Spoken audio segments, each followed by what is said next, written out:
original design that we have at Councilman Hunsaker is a motor lift, which can be mounted next to the pump lift, or we can do an I-beam with a hoist that goes parallel with each of the pumps. It can be lifted out and brought up to the deck for maintenance.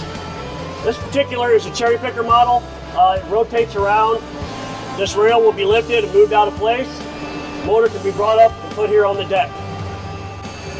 One of the items we like to avoid is drilling and tapping into piping to connect two pieces of pipe. Typically what we like to see is a T with a bushing reducer. When you drill and tap, because pipe threads are tapered, if you tap too deep, the threads never lock into place, causing a leak point.